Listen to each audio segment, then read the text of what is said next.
Olá, meus amigos, estamos aqui para a nossa recapitulação da lição da Escola Sabatina. Você é muito bem-vindo, muito bem-vinda, né? Aproveita e pegue sua Bíblia para juntos fazermos aqui esse estudo baseado na Palavra de Deus, tá bom? Obrigado pela sua companhia, sinta-se à vontade para interagir conosco, deixando aí seu comentário, né? Tirar suas dúvidas através de suas perguntas.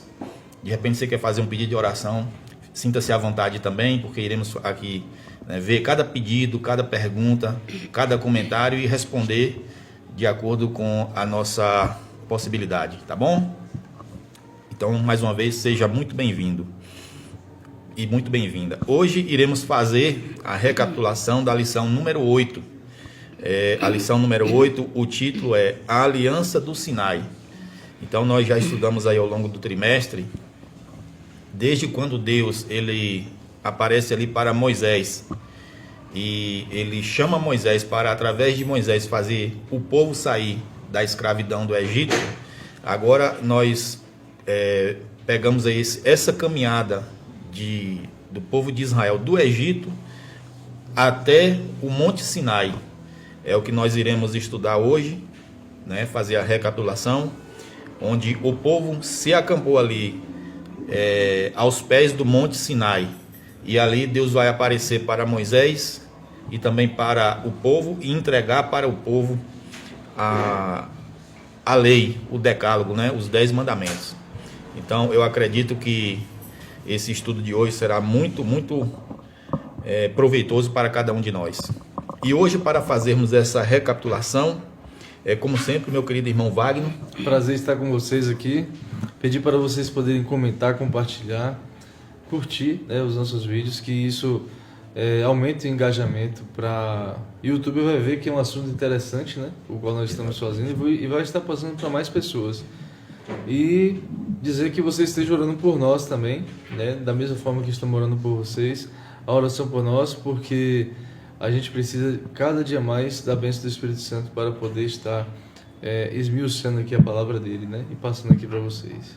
Muito bem. E lembrando, Wagner, que a gente pede aqui, meu querido, minha querida, para vocês engajarem no nosso canal, com o intuito de levar o evangelho para mais pessoas, porque o nosso canal nem é monetizado, a gente não está aqui com objetivo de financeiro, nem de crescimento do canal para lucro, nada disso não. O nosso objetivo é levar o evangelho para o máximo de pessoas possível, né?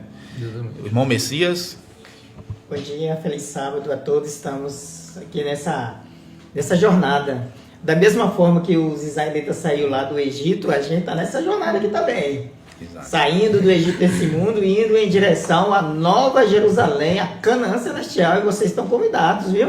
A fazer parte dessa caminhada, viu? Não se esqueçam também, que não só saíram os hebreus do Egito, muitos egípcios também saíram com o povo de Deus, viu? Então, venha conosco nessa viagem rumo à eternidade. Sejam todos muito bem-vindos ao nosso canal e também aí à nossa programação. Muito bem. E voltando aqui mais uma vez, né, irmã? Irmã Ana, já tinha um tempinho que não participava aqui conosco, né? Com o coração cheio de gratidão, eu quero dar um feliz sábado para vocês. Eu já estava com saudade, viu, meninos? Que o Senhor abençoe a cada um de nós. Aqui estamos para aprender. E você realmente é o nosso convidado especial. Amém. É isso aí. Abra sua Bíblia aí no livro de Êxodo, o capítulo 19, do verso 4 ao 6. Esse é o verso da semana, o verso para memorizar. E antes de iniciarmos a leitura do verso e o nosso estudo, eu gostaria que o irmão Messias fizesse uma oração pedindo que o Espírito Santo nos abençoe e conduza esse estudo. Vamos orar então. Senhor nosso Deus, nosso Pai querido e amado, nosso querido Jesus, que é o nosso bendito Salvador vindouro, a esperança da glória que tão logo será nossa, e nosso querido Espírito Santo, nosso Consolador, e também o nosso professor por excelência, que está aqui conosco para direcionar todas as coisas aqui, iluminar a nossa mente, a fim de que nós passamos essas verdades tão cruciais e essenciais que apontam para o objetivo da nossa fé, que é a salvação em Cristo Jesus. Amém. Que o Senhor nos abençoe e tome as nossas vidas e todos que estão acompanhando esse programa e essa transmissão em tuas mãos, em nome de Jesus. Amém. Amém. Você leu o verso para nós, Wagner? Leio sim. 4 ao 6, né? Isso. Vocês viram o que fiz ao Egito e como os transportei sobre asas de águias e os trouxe para junto de mim. Agora, se me obedecerem fielmente e guardarem a minha aliança, vocês serão o meu povo, vocês serão o meu tesouro pessoal entre todas as nações. Embora toda a terra seja minha, vocês serão para mim um reino de sacerdotes e uma nação santa. Essas são as palavras que você dirá aos israelitas. Amém. Muito Você bem. quer deixar eu falar? Fique à vontade, irmã. Então, os israelitas, eles estavam acostumados naquela vida de escravidão lá do Egito, né? Eles nem guardavam mais os mandamentos, né? Isso. Então, Deus os chamou, trouxe na caminhada para a terra prometida, né? E deu os mandamentos. Até os mandamentos sempre serão uma bênção para nós. Exatamente. É isso mesmo. E como a irmã falou, o povo lá no Egito, que ficou ali um pouco mais de 400 anos no Egito e acabou sendo escravizado, eles não guardavam mais os mandamentos. Mas aí você que está em casa pode pensar assim: ué, mas se os mandamentos foram dados ali depois que o povo saiu do Egito, lá no Monte Sinai, como que o povo ia guardar os mandamentos lá no Egito? Esse é um grande equívoco que a maioria dos cristãos cometem, de achar que os mandamentos eles só existiram após o Sinai. Só que na verdade é um equívoco isso, pensar dessa forma, porque os mandamentos eles foram dados desde o princípio. Adão e Eva já guardavam os mandamentos de Deus. O quarto mandamento, por exemplo, que é o mandamento do sábado, Deus estabeleceu esse mandamento no 7º dia, após ele concluir toda a criação no 6º dia. É dito que ele concluiu sua criação no 6º dia e no 7º dia descansou. E ele abençoou e santificou o 7º dia. Então, o quarto mandamento fala do 7º dia, que devemos guardar e observar o sábado, porque é um sábado santo e dedicado ao Senhor. Aí tem um mandamento antes do Sinai. A gente viu na lição passada que antes do Sinai, Deus falou e fez, né? Ele fazia com que o maná caísse de segunda a sexta e no sábado não caía, porque o sábado era o sábado dedicado ao Senhor, seu Deus. Ele também mostrou que se você colhesse o maná, uma porção dobrada durante a semana, no dia seguinte ele apodrecia, criava bicho, cheirava mal. Quando eles colhiam de sexta para sábado, no sábado o maná não apodrecia, não pegava bicho nem cheirava mal, mostrando que o sábado é um dia realmente santo, separado, né, dedicado ao Senhor, nosso Deus. Então esse mandamento estava antes do Sinai. Quando Caim matou Abel, o mandamento do não matarás, Caim conhecia. Tanto é que ele se escondeu. Quando Deus perguntou cadê seu irmão, ele tentou ali acusar a Deus. Por acaso eu sou guarda do meu irmão? Então, todos os mandamentos já eram conhecidos antes do Sinai. O não matarás, o amar somente a Deus, o não profanar o nome de Deus, o guardar o sábado, o não adulterar, o honrar pai e mãe. Todos os mandamentos, eles eram conhecidos pelo povo de Deus desde Adão e Eva. Que é eterno. A lei de Deus é eterna. Exatamente. E também uma coisa, antes mesmo disso aí, da questão de Caim ter matado Abel, Eva foi a primeira, né? E depois Adão. Eles foram os primeiros, obviamente, a transgredir os 2 primeiros mandamentos. Exato. Que a partir do momento que eles comeram, que ouviram a Satanás, né? Incorporado ali na cobra, na serpente, aí, como diz a Bíblia, eles deixaram de adorar a Deus e adorou a outro Deus ali, porque deu ouvido a outro Deus. Foram obedientes à voz de Satanás e desobedeceu à voz de Deus. Exato, porque a partir do momento que eles não obedeceram ao mandamento ali de não comer do fruto, eles fizeram o seguinte: estamos rejeitando a Deus que nos criou estamos dando ouvido a uma criatura. E é isso que acontece até hoje. Esse mandamento aí dos 2 primeiros mandamentos, né? Isso aí é feito até hoje. Ou seja, quando Satanás ele falou, você será como Deus, você será como terá o conhecimento do bem e do mal, e você será assim como Deus, é por isso que ele não quer que você coma. É o que a gente vê até hoje também, o culto à própria pessoa, ou seja, as pessoas estão com a vaidade tão exagerada dentro de si, que é como se isso fosse um culto ao próprio corpo. E a gente vê isso diversas vezes, e nós muitas vezes erramos em relação a isso. A gente não pode ver isso só nos outros, mas todos os dias, muitas vezes, nós pensamos mais em nós, ou seja, é o fator do egoísmo. Aquilo dali foi o egoísmo enraizado, quer dizer que Eva deixou-se enraizar no coração dela. Tá entendendo? Então, assim, é algo que Satanás e quis fazer com que Eva e Adão também fossem da mesma forma.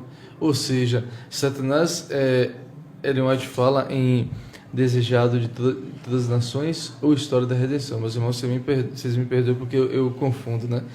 Mas ela relata bem assim que o primeiro pecado foi o da inveja, o primeiro pecado a surgir no universo, que foi por ele que Satanás se rebelou, né, contra Deus. Então isso aí a gente vê até hoje. A inveja e o orgulho. Ele invejava Cristo, né? Ele Exatamente. queria assumir o posto de Cristo como o líder de todas as hostes celestiais. Cristo era o líder, que ele era Deus, né? Ele é Deus, na verdade. E ele liderava todos os anjos, todas as coisas que existiam no céu, e aquilo causou inveja em Satanás, que ele queria assumir aquele posto. Então, realmente, foi daí que surgiu a inveja, o egoísmo, a rebelião contra Deus, né? Através de Satanás. Exatamente. E aqui na lição muito importante, né?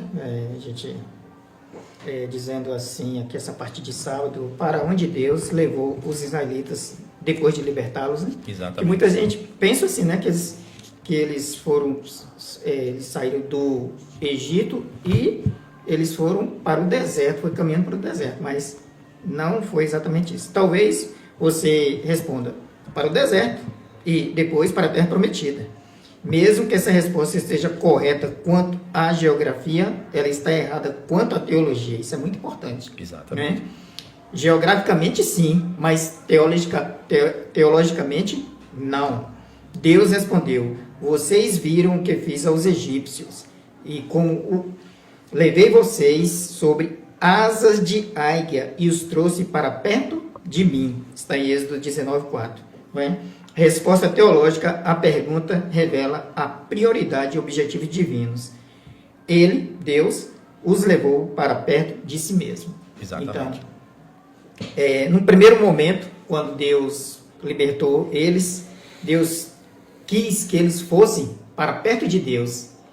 E Deus, vamos dizer assim, ele quis que eles fossem aonde aconteceu o primeiro encontro com Moisés, lá no Monte Sinai. Exatamente. Então, o propósito de Deus é que eles fossem para aquele monte, para que Deus estabelecesse aliança com eles. Aliança, porque a partir daquele momento ali, Deus iria entrar em concerto com o povo de Israel, porque eles eram escravos, eles tinham perdido todo o senso assim de uma nação, então eles não tinham mais aquele conceito. E Deus levou eles para o Monte Sinai para estar com ele, para a partir dali, através dos mandamentos, eles entrassem com a aliança no Senhor. É tanto que quando eles foram para lá e Moisés falou para eles, né? Aí eles falaram assim, ó, tudo o que o Senhor falou, nós faremos. Nós faremos. Exatamente. Isso aqui, Messias, me fez lembrar agora que Deus sempre quer relacionar conosco. Muitas vezes a gente leva uma vida corrida, a gente começa o dia da gente aqui, ali, faz uma coisa, faz outra, trabalho, estudo, família, isso e aquilo, mas a gente esquece de que antes de tudo isso, Deus nos chama para ter um encontro com Ele. Exatamente. Jesus, para Ele ter a vida que Ele teve, e mesmo ele sendo Deus, mas aqui ele estava como um homem, ele tinha que todos os dias à madrugada estar com Deus. Precisamos, Deus queria que o povo de Israel conhecesse ele e tivesse assim um encontro com ele, para que eles pudessem seguir o caminho para a terra prometida. Porque seria difícil a caminhada, e eles precisavam ter a certeza que ele era Deus na vida deles, que nada ia poder destruí-los, nem mesmo as nações mais poderosas. E outra coisa também que a gente tem que entender sobre isso aí, eles teriam que ter a consciência, a compreensão de que eles não estavam sendo guiados por Moisés, Exatamente. e sim por Deus. É isso mesmo. E sim por Deus. Eles tinham que ter essa noção, porque poderia assim, no primeiro momento, eles acharam isso. Não, Deus queria tirar essa impressão da mente deles, saber quem estavam conduzindo eles ali não era simplesmente Moisés, mas sim o próprio Deus.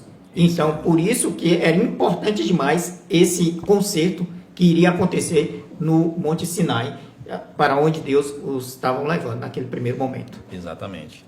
E interessante, Messias, que Deus ele faz justamente isso. Ele tira o povo do meio ali daquela servidão. Como você falou, o povo não tinha mais uma noção de nação. Não. E além disso, o povo não tinha mais uma noção de um único Deus verdadeiro. Não. A gente já estudou aqui, né? Isso. Deus tira o povo desse meio, dessa nação pagã, idólatra e escravagista, né? Que escravizava o povo ali. Tira e leva para perto dele, para o deserto, ali no Sinai. E lá ele vai estabelecer realmente a aliança com o povo e mostrar que o Deus de amor, o Deus que não escraviza ninguém, é o único Deus que deve ser adorado. E aí Deus faz essa promessa para o povo.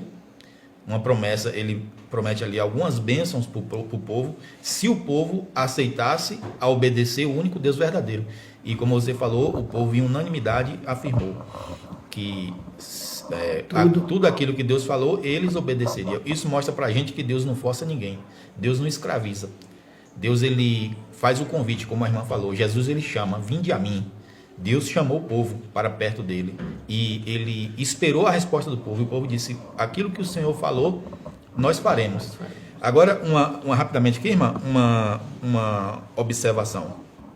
É dito aqui que Deus levou o povo sobre asas de águia. Por que sobre asas de águia? Né? É interessante que em toda a Bíblia, Deus utiliza essa expressão, né? Sobre asas de águia. Eu entendo que essas asas dessa águia é o Espírito Santo. Quer ver uma coisa interessante? Quando você vai em Apocalipse 12, versículo 14, olha o que acontece. Apocalipse 12, versículo 14. Diz assim, ó. Mas foram dadas... Deixa eu ver se eu localizo aqui.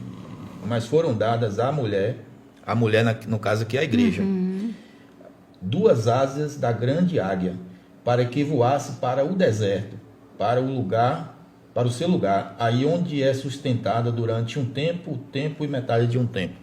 Então aqui Deus está dizendo, Deus mostrou para João, Jesus Cristo mostrou para João, que no fim nos últimos dias, essa mesma águia que levou o povo do Egito até o deserto para o encontro com Deus, e ali eles foram protegidos por Deus, de dia e de noite, nos últimos dias, essa mesma águia, ou seja, o Espírito Santo, vai conduzir a mulher que estava sendo perseguida pelo dragão para o deserto. Olha que, né, muito semelhante com o que aconteceu com o povo lá, né?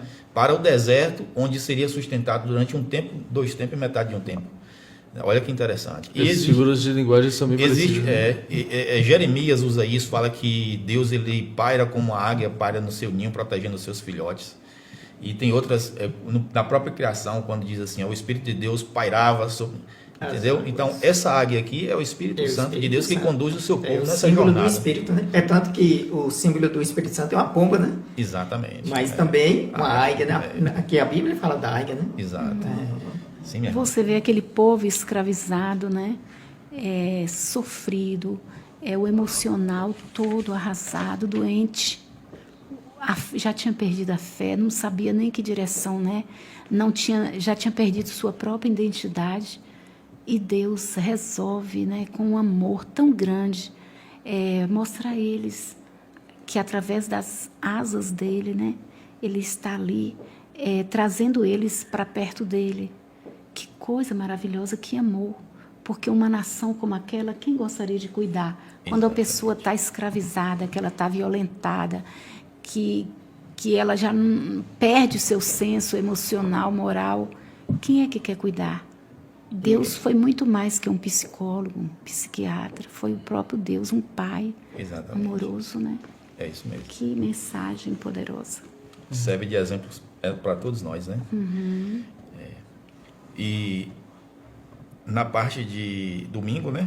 Fala aqui justamente sobre o Monte Sinai, onde Deus ele reúne o povo ali, no mesmo local onde ele chamou Moisés. E ali ele faz uma preparação, faz um preparativo para que o povo estejam minimamente aptos a receber essa aliança, que foi os 10 mandamentos, né? Então houve ali toda uma preparação, todo um preparativo, um chamado, e o povo respondeu positivamente, e Deus agora ele vai e entrega para o povo ali as tábuas da lei, né? E aqui nessa parte fala bem assim: Deus levou os israelitas ao Monte Sinai, onde pouco depois lhes daria os 10 mandamentos, que é o Decálogo. O Jebel Musa, Monte de Moisés, em árabe, que fica na península do Sinai, e ele é bem alto, né? 2.285 metros de altitude. Provavelmente seja o local em que Moisés se encontrou com Deus várias vezes, né? Que está em Êxodo. Mas, desculpe, a garganta aqui. Mas, olha bem, o Monte Sinai, muitos falam que é na Arábia. Na Arábia, mas só que o Monte Sinai não é exatamente na Arábia, né? O Monte Sinai é outro lugar. E esse monte aqui, não é? Que Deus levou o povo e falava com Moisés, não é? Seria esse monte aqui, que em árabe é o quê? Monte de Moisés. Não é? Exatamente. Então isso é muito importante saber. E outra coisa também, que como você falou, né? O povo tinha que estar ali, né? Preparado. Deus deu as instruções que eles poderiam. Eles tinham que tomar banho, trocar as vestes, andar com vestes limpas. Eles não podiam... tinha um limite que eles não podiam avançar ali, eles tinham que ficar. Não podia tocar o monte. Né? Não podia tocar, nem eles, nem os animais, com perigo de vida. Não é? Então Deus deu todas as instruções para eles fizessem da forma certa. O que Deus quer nos ensinar? Que Deus é um Deus que a gente tem que ter reverência. É um Deus de santidade. Temor, né? né? Santidade, Respeito. temor. Não é de qualquer jeito que a gente pode ir para a presença de Deus. A gente tem que ter, não é? Exatamente. Uma reverência, sim, porque Deus é santo, não é? Então é isso que a gente tem que entender quando Deus nos pede alguma coisa, né? Sempre para o nosso bem. Eu acho que tudo isso aqui que eles fizeram, quer dizer, que Deus fez, todo esse processo de purificação, de ida, e Deus ele falando com Moisés no monte, e o povo ouvindo trovões, né? E relâmpagos, aquele negócio todo. Eu creio que é Deus também mostrando e também tirando um pouco deles o fator de irreverência e de todo aquele exotismo que o povo tinha relacionado à adoração aos outros deuses, né? Exatamente. O povo ele estava acostumado com aqueles barulhos feitos pelas adorações dos deuses egípcios, principalmente também a irreverência nessa adoração relacionada mesmo ao cunho sexual, né? Que eles tinham em relação aos outros deuses. Então isso tudo que Deus ele fez é para começar a reeducar o povo, aquele povo escolhido, a como realmente adorar a Deus, como realmente adorar um Deus santo como Ele, né? E mostrar que é somente Ele que deve ser adorado. Então eu acho que foi um dos papéis fundamentais que Deus assumiu aqui, e Moisés, sendo usado por Deus, mostrar ao povo qual seria a forma correta de adorar, né? E outra coisa que vale, aqui também na lição, fala assim, ó: naquele momento Israel foi estabelecido como um povo escolhido de Deus, a única nação que não havia mergulhado no paganismo e na idolatria. Olha que coisa impressionante isso aqui, sabe? A única nação que não tinha sido, vamos dizer assim, presas, garras do paganismo, e nem da idolatria. Né? Por causa de quê? Por causa de Deus. Deus estava cuidando daquele povo ali, né? E a gente vê aqui também, ó, Deus tomou a iniciativa de estabelecer aliança entre ele e Israel, sob a condição de obediência do povo e de manter um relacionamento com ele. Deus prometeu fazer dele tesouro especial, reino de sacerdote e nação santa. Está aí Êxodo 19, 5 e 6. É isso Não é? mesmo. Exatamente. Esses eram os propósitos de Deus para aquele povo. Um povo diferenciado. Diferenciado Um povo que de seria todos, como um né? farol que iluminasse Isso. toda a terra. As nações, como o Wagner leu aí, todas as nações tinham se mergulhado no paganismo e na idolatria. Sim. E agora Israel ia atrair essas nações para o único Deus Isso. verdadeiro que deveria ser adorado. Isso. E Wagner mencionou aí que nesse meio pagão e idólatra haviam rituais onde tinham orgias sexuais para adorar os seus falsos deuses. E olha como Deus é diferente. Aqui no capítulo 19, Sim. versículo... E eu pensei nisso, viu? Exatamente. No versículo 15 diz assim: E Moisés disse ao povo: Estejam prontos no terceiro dia, que até lá ninguém tenha relações com suas esposas. Exatamente. Então, olha que diferença, né? Muito. Enquanto Era os pagãos... esposa. Esposas, né? Enquanto os pagãos, eles faziam Os rituais. os rituais envolvendo o sexo, né? E aqui Deus mostra que não, que devia ter santidade. Mesmo sendo esposa, sendo casal, né? Eles não poderiam, durante esses 3 dias, eles deveriam ter abstinência, para mostrar a questão de respeito e reverência ao sagrado. Então, Isso. mostra como é diferente, né? Na verdade, o sexo é uma coisa santa, né? Não quer dizer que Deus, porque por isso, né, eu já vi pessoas falar, não, eu não posso, eu já vi um casamento acabar, porque a mulher falava que Deus, que era contra os princípios de Deus.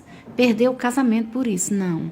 Mas naquele momento, né, foi naquele momento. E era justamente Né? para mostrar essa diferença. Isso é um contexto histórico. Isso. Cultural, né? Isso, cultural. E moral também, né? No caso. A Mas moralidade. assim, é como eu falei aqui antes, gente. Deus estava reeducando a nação. Enquanto as outras nações, de onde vinha o Egito, no caso, o Egito e as outras nações ao redor, existiam nos cultos pagãos, principalmente os sacrifícios. Não há relato nessa época, né, de sacrifícios humanos, necessariamente. Mas Mas provavelmente devia- Mas provavelmente com certeza existia. tinha. Mas o sacrifício de animais impuros. E outra coisa também, nos templos pagãos daquela época existiam as sacerdotisas. Exatamente. E essas sacerdotisas que eram usadas para poder fazer aquele culto sexual aos outros deuses, para chamar, como eles diziam, para chamar a atenção dos deuses. E você vê que Deus estava reeducando tanto esse povo, que estava ligado muito a esse contexto pagão, que nem com as próprias esposas, 3 dias antes, poderiam fazer isso. Então a gente percebe que esse período de 40 anos, não é que quando você vai orar a Deus, você tem que ficar 3 dias, igual muitos aí extremistas pensam, né? Não, um exemplo, vou adorar a Deus, eu vou fazer um jejum aqui, eu tenho que ficar 3 dias. Isso não tem nada a ver. Isso aqui é o contexto histórico da época em que Deus estava reeducando o povo. Depois que passou os 40 anos e que o povo entrou na Terra Prometida, o santuário estava estabelecido lá, todo mundo estabelecido, você vê que todo o contexto se mudou. Só ficou os mandamentos de pureza e impureza relacionado ao livro de Levítico ser em relação aos dias que a mulher tem, Por causa o ciclo da mulher, né? da E ali- contaminação. Exatamente. Né? E ali, O ciclo de 7 dias. e né? ali se tratava de um momento extremamente solene. Era o encontro do povo com o Senhor. A presença física de Deus ali. Tanto que é dito que o monte estremecia com grande violência. Exato. E Deus falou, não se aproxime, como o Messias falou, Deus colocou limites. Não passe daqui para lá. Quem passasse será instantaneamente fulminado. Porque era o pecador tendo contato com a santidade de Deus. Então, precisava minimamente ter uma pureza externa, né? Como foi dito, troque suas vestes, se limpem e não tenha esse contato. Inclusive, os sacerdotes também, e o sumo sacerdote, quando ele ia ministrar o seu serviço lá, era dito que ele precisava ter também esse período de pureza. Então, quando você tinha esse momento de solenidade, que ia ter um encontro com Deus, precisava ter esse cuidado.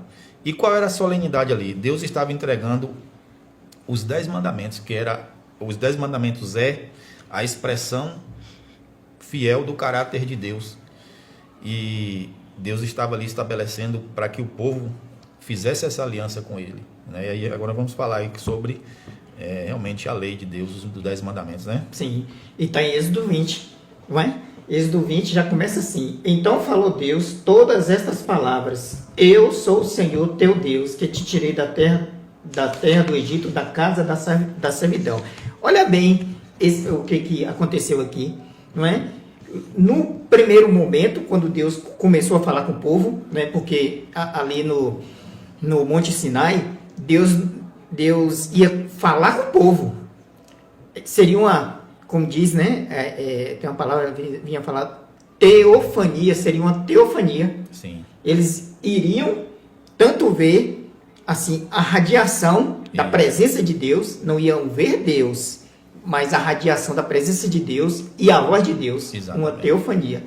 Mas olha bem, Deus, aqui no capítulo 20, fala bem assim, ó: então falou Deus todas estas palavras: eu sou o Senhor, teu Deus, que te tirei da terra do Egito, da casa da servidão. O que isso está querendo dizer? Graça. Isso. Antes dos mandamentos, a graça. A graça, não é? Deus está ali expressando a sua graça de salvar aquele povo, tirar ele da escravidão para trazer junto dele, não é? Exatamente. O nome disso é graça. Então a salvação é unicamente pela graça. Nunca houve salvação pelas obras. Não. Então e a gente tá vai errado, falar isso aí, né? Vai falar sobre isso aqui, né? E aí começa falando dos mandamentos, né? E aqui eu tenho algumas coisas que eu anotei, né? Muito importante, que eu não posso deixar de falar sobre o decálogo. Ó, o decálogo é a base ética de toda a escritura. Mostra o estilo de vida de quem aceita Jesus como seu salvador. O decálogo tem essa função. Sim. Outra coisa, a graça permeia tanto o Antigo Testamento e o Novo Testamento. A salvação de Israel do Egito foi exclusivamente pela graça, como esse texto que eu acabei de ler. E não existe antagonismo entre o que Deus pediu no Antigo Testamento como o que Jesus ensinou no Novo Testamento. Exatamente. Não existe uma lei diferente lá do pai, do pai lá, e a do filho. Quer dizer, no Velho Testamento e no Novo Testamento. O pai não ia ensinar aqui a guarda dos mandamentos, né? Aqui que a gente vai comentar. E o filho ia ensinar a guarda de outros mandamentos no Novo Testamento. Isso aí é inconsistente. Exatamente. Não é? Não tem consistência nenhuma tudo isso aí. Sabe o que é isso aí? Que as pessoas, eles não querem obedecer o que Deus está falando na sua palavra. Simplesmente eles não querem obedecer. Criam seus recursos teológicos aí, seus argumentos teológicos, mas totalmente enviesados, diferentes do que a palavra de Deus está aqui claramente nos informando. Exatamente, é isso mesmo. E eu questiono uma coisa aqui. Se fosse só para ter graça, por que Deus não falou um exemplo, né? Como eles falam, né? Algumas teologias aí afora. Se a graça é diferente da lei, e se Deus, ele sempre foi um Deus de graça, então por que Deus ele não deixou de dar os 10 mandamentos e as outras leis cerimoniais e outras e tal? As cerimoniais já caíram, né? Mas se Deus ele é um Deus hoje, sempre é da mesma forma, então para aquele Deus dos 10 mandamentos se precisava só de graça? Se Deus ele não muda. Exatamente. É algo que eu fico me questionando. Ou porque ele deu a graça se guardar a lei salvava. Exatamente. Então assim, se refez algo é porque o outro não servia. Então se o outro não servia, ele foi um equívoco de 3.000 anos, de mais de 3.000 anos, a lei de Deus. Então assim, sinceramente, eu acho que algumas pessoas elas deixam realmente de questionar um pouco e fica muito debaixo de orientações de alguns mestres equivocados. E lembrando uma coisa, quando a gente fala de mandamentos, na realidade não é mandamentos na realidade. Quando a gente começa a estudar um pouquinho da introdução do hebraico, aqui a gente vai vendo alguns termos que foram traduzidos de forma um pouco equivocada. A gente entende por conta da limitação em que existia a tradução há mais de 400, 500 anos atrás, né, para traduzir para a nossa língua. Mas, como diz aqui, no texto original, decálogo nunca é chamado de 10 mandamentos. Em hebraico, mandamentos é mitzvot. Em vez disso, 3 vezes é chamado literalmente de 10 palavras, que é Azeret Hadebarim. Então, assim, a gente percebe que existe essa correlação. Então, assim, mandamentos, na realidade, são palavras. São as palavras que Deus lhe deu. Ou seja, algo puro, né? Que não foi só mandamentos. Foram as palavras de Deus que foram escritas com o dedo dele. Exatamente. E só aqui, pegando aqui o gancho que Wagner falou sobre para que Deus, se foi salvo pela graça, por que deu a lei? Mas, assim, o povo... Aqui eu até li aqui, né? A lei ia fazer parte do estilo de vida de quem ia aceitar aquela graça. Exatamente. Por isso a lei ia fazer com que aquele povo vivesse à altura do que Deus desejava deles. É tanto que, logo no primeiro mandamento fala, não terá outros deuses diante de mim. Eles não tinham que adorar outros deuses. Não é? Não fazer imagem de escultura, que nesse caso não deveriam ser idólatras. Não falar o nome de Deus ou não usar o nome de Deus em vão. Não podia. E tinha que santificar o 7º dia, que era o sábado. Então, Deus já estava falando que a lei ali era a maneira pela qual eles tinham que viver. Era o estilo de vida moral do povo de Deus. Não era eles não iam viver de qualquer jeito, não. Eles iam viver seguindo o parâmetro de Deus, o parâmetro das Escrituras, que está aqui no Decálogo, nos 10 mandamentos. Então, era isso que Deus queria daquele povo, por isso a aliança. Então, a gente tem que entender, né? Fala, irmão. Deus usou a graça, né? Os mandamentos, Deus não deixou por egoísmo. Tudo Deus deixou, como as 10 palavras que você falou. Deus deixou para quê? Para proteção. Para ser uma bênção, para nos livrar das consequências ruins, entendeu? Foi um muro de proteção, e é até hoje. E as pessoas falam, mas vocês vivem debaixo da lei. Não, ninguém será salvo pela lei, mas pela graça. Em todo o tempo, como você falou, Deus libertou aquele povo pela graça, pelas misericórdias dele. Então, o que a gente tem que entender sobre isso aí, né? Porque muitos acham assim, da nossa religião, que nós somos legalistas porque eles acham, né, que a gente vive vamos dizer assim, é salvo pela lei, né? É das acusações que faz, né, que a gente enfatiza isso, que somos salvos pela lei, não é? E estamos demonstrando aqui a todos que nós estamos evidenciando a graça, né? Mas não é porque a gente é alcançado pela graça que a gente vai ser desobediente ou viver de um estilo de vida moral diferente do que a palavra de Deus está nos falando. Não, nada disso. A gente vai viver conforme Deus está falando para a gente viver um estilo de vida de acordo com a vontade de Deus. E está expresso na sua santa lei, que são os 10 mandamentos, né? E como eu li aqui, né? E a salvação é exclusivamente pela graça, tanto no Velho Testamento como no Novo Testamento. Não existe 2 meios de salvação, não. Só existe um meio de salvação. Todos, desde que Adão pecou lá até agora, na volta de Jesus, todos nós seremos salvos pela graça. Exatamente. Pela graça, né? Mas isso não isenta da gente viver um estilo de vida moral de acordo com a palavra de Deus. Exato, perfeito, é isso A mesmo. graça não é de graça. Isso. E quando o próprio Paulo falou, né, que não existe outro meio que importa que nós sejamos salvos a não ser por Cristo Jesus, ele mostra que nunca houve salvação pela lei. Não. Nem no Antigo Testamento, nem no Novo. Quando Noé, ele foi salvo lá no dilúvio, é dito que Noé achou graça diante dos olhos do Senhor, né? Era a graça que fez com que Adão e Eva tivessem esperança na eternidade. Não foi obediência por obra nenhuma. Entendeu? Então, como é que o adventista enxerga a lei de Deus, os 10 mandamentos? É um espelho que mostra o nosso pecado. Porém, quando você olha para o espelho e vê sua mancha, sua roupa manchada, seu rosto manchado, você vai ver que você está sujo e precisa ser limpo, mas o espelho não vai te limpar. Da mesma forma, a lei de Deus, ela vai mostrar para nós que nós estamos manchados pelo pecado, precisamos sermos lavados Porém, o espelho ou a lei não vai conseguir nos lavar nem nos purificar. Quem nos purifica é o sangue de Jesus. É mediante o sangue de Jesus que nós seremos salvos. Porém, quando Jesus nos purifica, ele nos convida a viver em santidade através da obediência dos seus mandamentos. O próprio Jesus falou que aquele que não obedece os seus mandamentos não tem como estar com ele.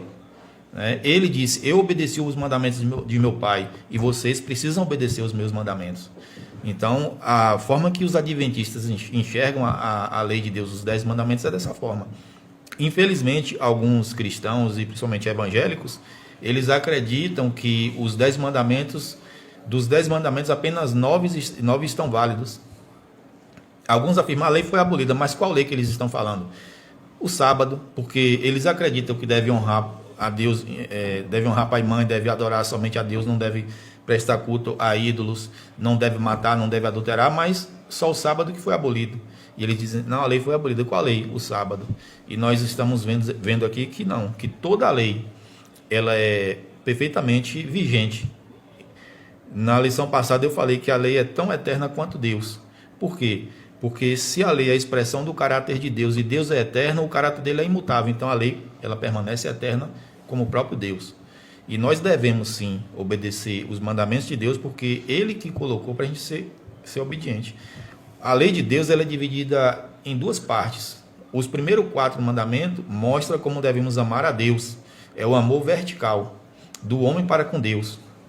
Então devemos saber que só existe um Deus, não podemos tomar o nome dele, profanar o nome de Deus. Devemos guardar o sábado, porque é um memorial da criação. Não podemos, o segundo mandamento, não podemos adorar outros deuses. E os 6 últimos mandamentos mostram o amor de homem para com homem, de ser humano para com ser humano. É o amor horizontal. Então a lei de Deus ela é resumida em amor, porque devemos amar a Deus e amar ao próximo como a nós mesmos. O nosso tempo infelizmente acabou. Eu gostaria que nós fizéssemos aqui a nossa consideração final, cada um, começando pela irmã Ana. Que a lei ela foi dada para o nosso bem, para termos uma vida reta diante de Deus e diante do meu semelhante, e por aí. Exatamente. Messias. Eu quero encerrar aqui rapidinho, viu? Vou levar um pouquinho aqui, mas isso é muito importante eu deixar isso aqui claro aqui, que vai aqui fechar aqui essa lição. Diz assim, a lei não tem função de nos salvar, mas revelar nossa condição. Está em Romanos 3, 20 e João 16, 8, 10. Nós somos libertos da condenação do pecado, mas não da obediência a Deus. Exatamente. Nós somos, tem que ficar claro, nós somos libertos da condição do pecado, mas não da obediência a Deus, que está na sua lei. A graça não anula a função condenatória. Não condenatória. Não a lei como a norma de vida. Então, a graça não anula a função condenatória. A lei, que é a lei, não como a norma de vida. Nossa norma de vida é a lei de Deus, é claro. A lei tem 0 função salvadora. Ela faz parte do estilo de vida dos justificados pelo sangue de Cristo. 0 função salvadora está em Romanos 8, 3. Não dá tempo de ler, Então, mas ela faz parte do estilo de vida de todos os justificados pelo sangue de Jesus. Então, a lei é tão eterna quanto Deus. E essa ideia de que ela foi abolida, é uma ideia falsa. A lei de Deus é eterna, assim como Deus é eterno e é a expressão do caráter de Deus. Quero dizer, irmãos, para finalizar, que é fácil de uma nação ela ser destruída sem nenhuma guerra, dentro de poucos anos. É simplesmente acabar com a moral e acabar com a ética. Quando você acaba com esses 2 padrões de vida, esses 2 pilares, você destrói a nação dentro de pouco tempo. A família se acaba, a sociedade se destrói, e foi isso que Deus ele veio trazer para reestruturar o povo de Israel, dando moral e ética através dos mandamentos dele. E eu quero dizer uma coisa para vocês: a graça, ela é de graça, mas não é barata. Essa graça foi dada de graça para nós, mas custou a morte de um homem, ao qual veio sem pecados e ao qual saiu do céu encarnado em um homem aqui, nosso Deus Senhor Jesus Cristo. E escândalo para gregos, mas é um grande orgulho para nós cristãos. Amém. Muito bem, é isso mesmo. Tudo tem a ver com a obediência. A quem você vai ser obediente? A Deus, aos homens ou ao inimigo? Porque quando você não é obediente a Deus, você está sendo obediente ao inimigo de Deus. E Deus nos faz um convite. Se você me ama, guarde os meus mandamentos. Foi Jesus que falou isso, não foi eu que falei isso, não. Os mandamentos de Deus não é apenas o que Paulo resumiu no mandamento de amar ao próximo ou amar a Deus somente. Isso aí é um resumo que mostra toda a essência da lei. Quando nós amamos o próximo, nós estamos também mostrando que amamos a Deus. Quando amamos a Deus, nós não deixamos espaço para amar outra entidade que não seja o nosso Criador e o único Deus verdadeiro que deve ser adorado. Então, o convite de Deus fica para mim e para você. Guarde os mandamentos de Deus, que é a essência do caráter, a essência do próprio Deus. E se nós amamos a Deus, devemos também guardar a sua lei. Que Deus abençoe você e sua família. Contamos com a sua presença no nosso próximo estudo.